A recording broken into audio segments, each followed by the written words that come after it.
غریب یا رحمت للعالمین۔ نحمده ونصلي ونسلم على رسوله الكريم وعلى آله وأصحابه وأزواجه وأهل بيته وأولياء أمته وعلماء ملته ومن تبعهم بإحسان إلى يوم الدين. أما بعد فأعوذ بالله من الشيطان الرجيم. بسم الله الرحمن الرحيم.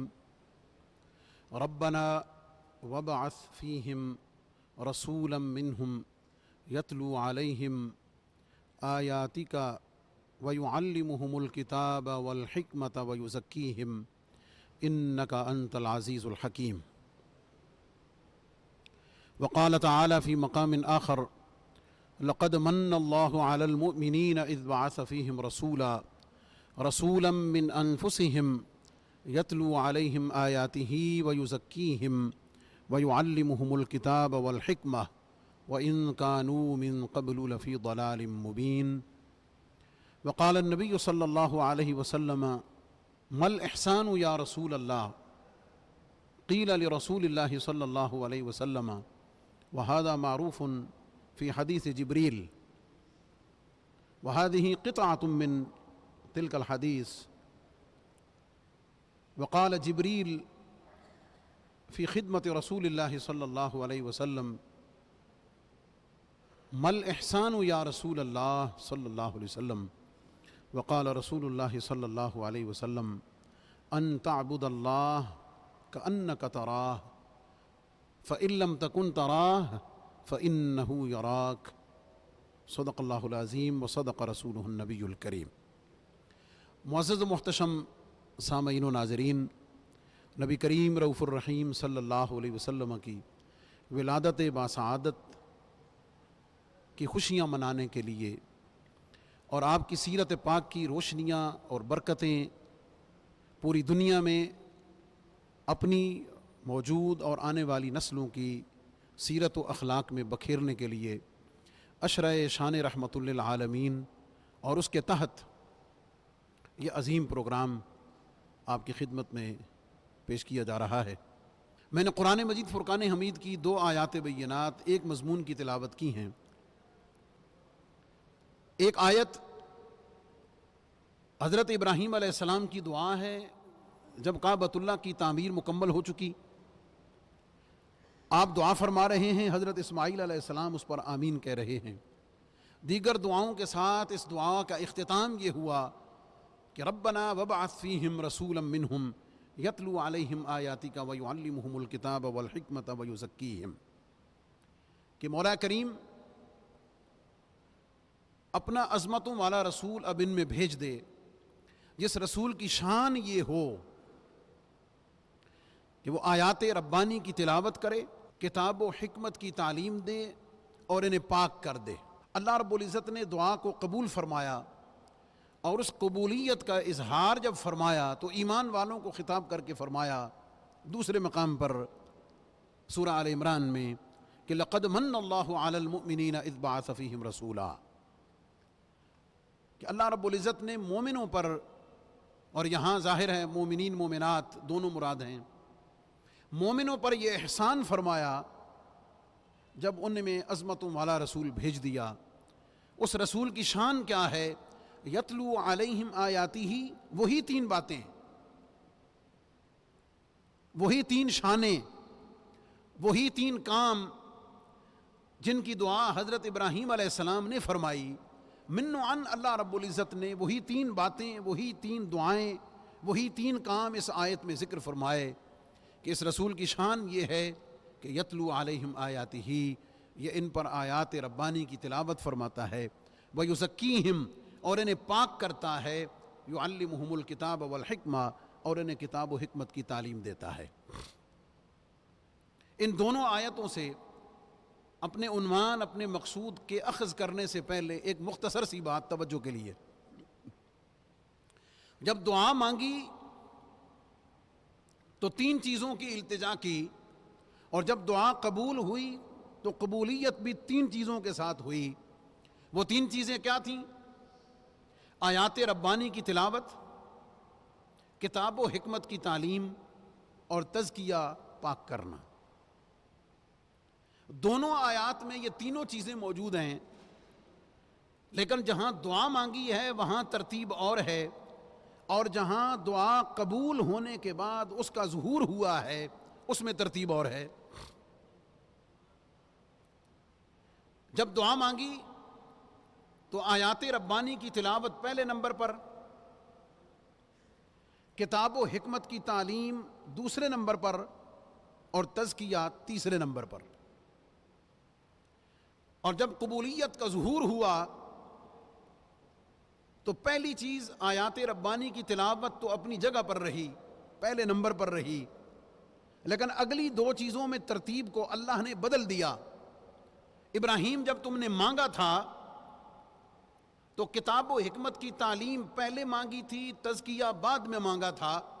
جب ہم نے یہ انعام بصورت مصطفیٰ کریم صلی اللہ علیہ وسلم مومنوں اور انسانیت کو عطا کر دیا ہے تو اب ان دو چیزوں میں ترتیب یوں ہوگی کہ تزکیہ پہلے ہوگا، کتاب و حکمت کی تعلیم بعد میں ہوگی. راز کیا ہے، نکتہ کیا ہے سمجھنے والا، کہ عام ترتیب تو عام لوگوں کے لیے یہی ہے. عام لوگوں کے لیے ترتیب تو یہی ہے کہ تعلیم کتاب و حکمت، تزکیہ، آیات ربانی کی تلاوت پہلے، تعلیم کتاب و حکمت اس کے بعد، اور تزکیہ پھر اس کے بعد.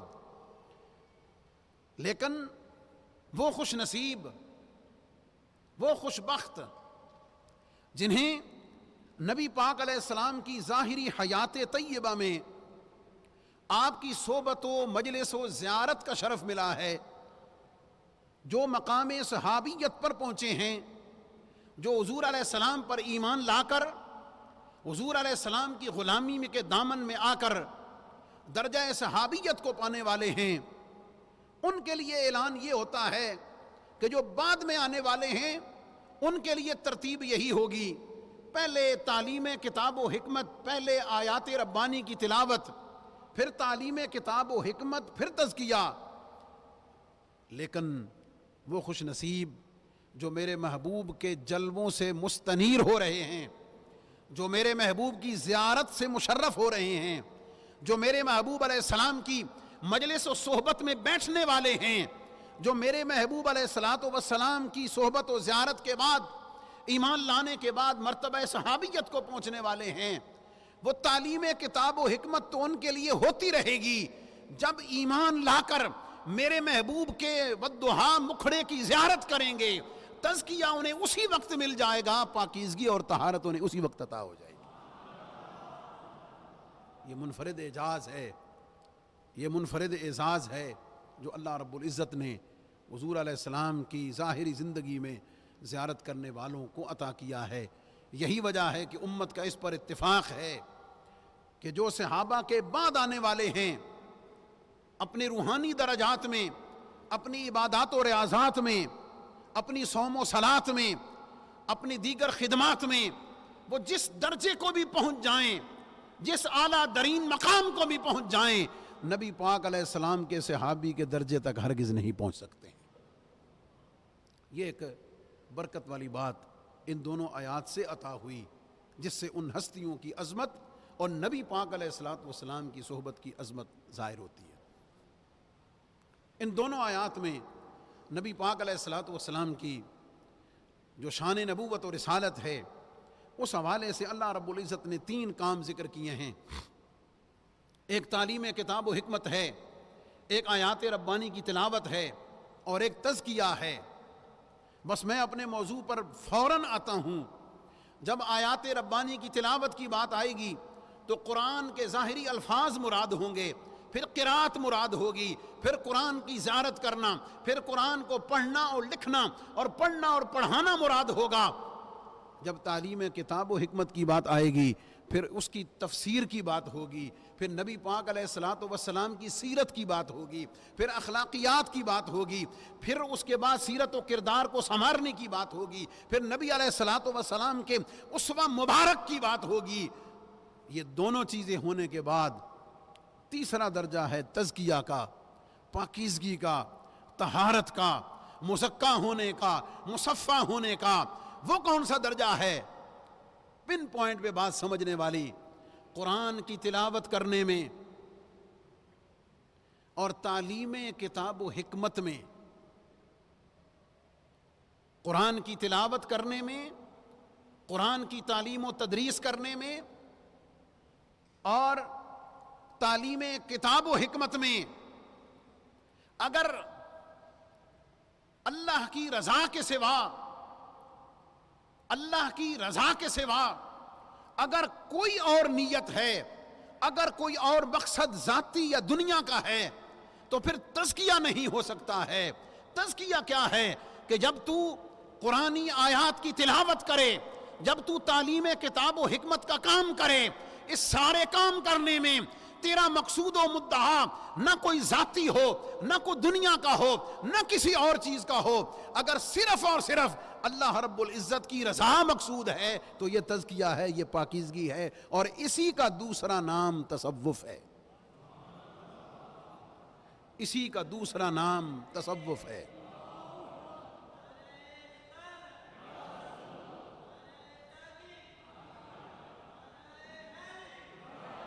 حضور سیدنا فیض عالم داتا گنج بخش رحمۃ اللہ تعالیٰ علیہ کی اس عظیم اور پاک بارگاہ سے اس تعریف کے بعد تمام تر اشکالات رفع ہو جاتے ہیں، تمام تر اعتراضات ختم ہو جاتے ہیں۔ اس جملے کے بعد جو میں عرض کرنے لگا ہوں، علم جب عمل کے سانچے میں ڈھلے،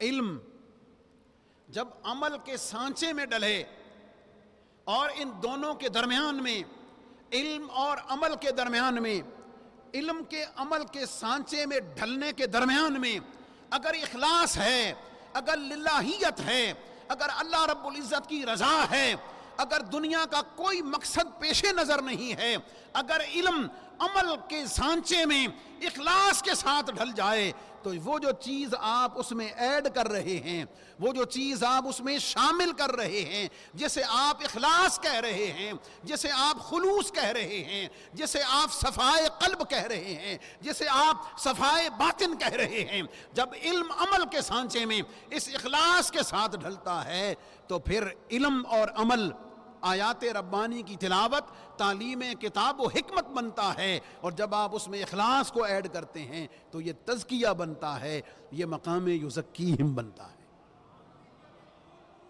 نبی کریم صلی اللہ علیہ وسلم کی حدیث پاک جو میں نے خطبے میں پڑھی، حدیث جبریل کے نام سے معروف ہے، جس کا مفہوم یہ ہے کہ جبریل امین نے بشری شکل میں آ کر حضور علیہ السلام کی خدمت میں حاضر ہو کر کچھ سوالات عرض کیے۔ ان میں پہلا سوال یہ تھا کہ مل اسلام مل ایمان یا رسول اللہ، یا رسول اللہ ایمان کیا ہے؟ حضور علیہ السلام نے وہ تمام چیزیں ارشاد فرمائیں جنہیں ایمانیات کہتے ہیں، ان تؤمن باللہ وملائکتہ وکتبہ ورسلہ والیوم الآخر والقدر خیرہ والبعث بعد الموت، یہ تمام چیزیں اس حدیث میں ایمانیات میں موجود ہیں۔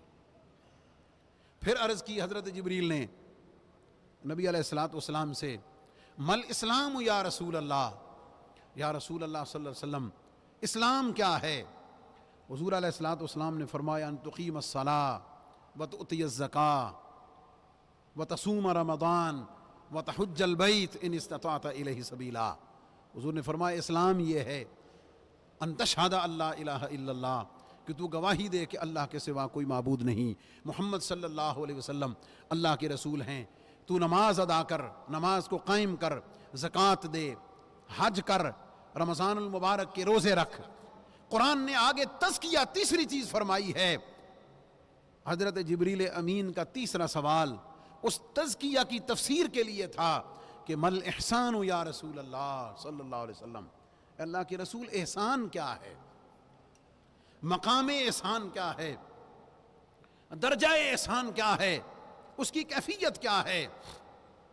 نبی کریم علیہ السلام نے فرمایا، ان تعبد اللہ کأنک تراہ، تو اللہ کی عبادت اس کیفیت کے ساتھ کر. میں کیفیت کہہ رہا ہوں. کیفیت کا کیا مطلب ہے؟ تمہاری نیت، تمہارے اندر کے باطن میں چلنے والی وہ کیفیت ہے. ظاہر میں تو نماز پڑھ رہا ہے، ظاہر میں تو اللہ کی عبادت کر رہا ہے، ظاہر میں تو اسوہ رسول کریم پہ عمل کر رہا ہے. تیرا ظاہر ایک وہ ہے جو دنیا دیکھ رہی ہے، لیکن اس کے ساتھ ساتھ اللہ رب العزت تیرے اندر، تیرے باطن، تیری نیت، تیرے قلب اور تیری ان کیفیات کو بھی وہ دیکھ رہا ہے. یہ سارے عمل کرنے میں تیرے باطن کے اندر کیا چل رہا ہے، تیری نیت میں کیا چل رہا ہے، لاشعور میں کون سی چیز ہے جس نے تجھے نماز پر، جس نے تجھے عبادت پر، جس نے تمہیں خدمت میں آمادہ کیا ہوا ہے. تیرے اندر کی دنیا میں کیا ہے، تیری باطن کی دنیا میں کیا ہے، تیری نیت کی دنیا میں کیا ہے، تیری قلب کی دنیا میں کیا ہے. فرمایا ان تعبد اللہ کأنک تراہ، فرمایا اللہ کی عبادت تو اس کیفیت کے ساتھ کر، اس کیفیت کے ساتھ کر گویا کہ تو اسے دیکھ رہا ہے. اللہ اکبر. اس کیفیت میں، اس فیلنگ کے ساتھ، اس نیت کے ساتھ کر کہ تو اللہ کو دیکھ رہا ہے. فَإِن لَمْ تَكُنْ تَرَاهُ، اگر تیرے اندر ابھی یہ ایبلٹی، یہ صلاحیت ابھی تیرے اندر پیدا نہیں ہوئی ہے، تو اپنے آپ کو ابھی اس قابل نہیں بنا سکا ہے، اپنی نیت میں، اپنے عمل میں، اپنے کیفیات میں اگر تو اس لیول تک ابھی تک نہیں پہنچا ہے، تو پھر کم از کم اس کا آخری درجہ یہ ہے فَإِن لَمْ تَكُنْ تَرَاهُ، اگر تو اسے نہیں دیکھ رہا، اگر تو اسے نہیں دیکھ پا رہا ہے، تو کم از کم اتنی نیت میں بات ضرور رکھ فَإِنَّهُ يَرَاكَ، کہ وہ تو تجھے دیکھ رہا ہے. اس کو مزید کھولا جناب صدیق اکبر رضی اللہ تعالیٰ عنہ نے جب اپنا سارا مال حضور علیہ الصلوۃ والسلام کی خدمت میں پیش کر دیا. حضور علیہ الصلوۃ والسلام نے فرمایا، پوچھا اے میرے صدیق ما بقیت لأہلک، اپنے گھر میں کیا چھوڑ کر آیا ہے، اپنے گھر والوں کے لیے کیا چھوڑ کر آیا ہے؟ صدیق تو نے تو اپنی قمیص کے بٹن بھی اتار کر خدمت میں پیش کر دیے ہیں اور ببول کے کانٹے بطور بٹن لگا لیے ہیں. صدیق اپنے گھر میں کیا چھوڑ کر آیا ہے؟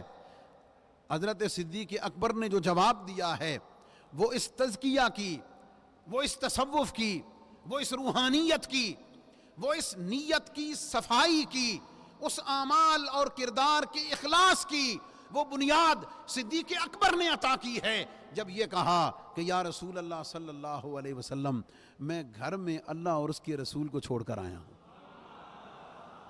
یہ کیفیت کیا ہے؟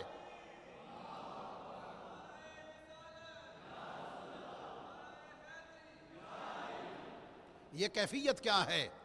یہ نیت کیا ہے؟ یہ تعلق کیا ہے؟ یہ رشتہ کیسا ہے؟ یہ رشتہ، یہ نیت، یہ تعلق یہ قلب کا ہے، یہ اندر کا ہے، یہ باطن کا ہے. اور اس کی کڑیاں جا کر صرف یہاں ہی نہیں، نبی پاک علیہ الصلوۃ والسلام کی ذات بابرکات سے نہیں، اس کی کڑیاں جا کر سارے انبیاء علیہ الصلوۃ والسلام سے ملتی ہیں. حضرت ابراہیم علیہ السلام جب سیدہ ہاجرہ اور جناب اسماعیل علیہ السلام کو اس بے آب و گیا ریگستان میں چھوڑ کر جانے لگے، سیدہ ہاجرہ نے پوچھا تھا، ابراہیم ہمیں کس کے سہارے چھوڑ کے جا رہے ہو؟ چند دنوں کی کھجوریں اور پانی ہے، دور تک نہ کوئی انسان ہے، نہ چرند پرند ہے، کوئی آسرا نہیں ہے، کیوں چھوڑ کر جا رہے ہو؟ ابراہیم علیہ السلام خاموش رہے، کوئی جواب نہ دیا. سیدہ ہاجرہ نے چلتے چلتے پوچھا، کیا آپ کو اس کا حکم رب نے دیا ہے؟ کیا اس کام کا حکم آپ کو رب نے دیا ہے؟ آپ رب کے حکم پر چھوڑ کے جا رہے ہیں؟ حضرت ابراہیم علیہ السلام نے پلٹ کے فرمایا، ہاں یہ میرے اور تمہارے رب کا حکم ہے. سیدہ ہاجرہ نے اس وقت جس یقین کے ساتھ، اس وقت جس استقامت کے ساتھ، اس وقت جس کیفیت کے ساتھ یہ جواب دیا کہ آپ جس رب کے کہنے پر، جس رب کے بھروسے پر آپ ہمیں چھوڑ کے جا رہے ہیں، وہ ہمیں بے آسرا نہیں چھوڑے گا.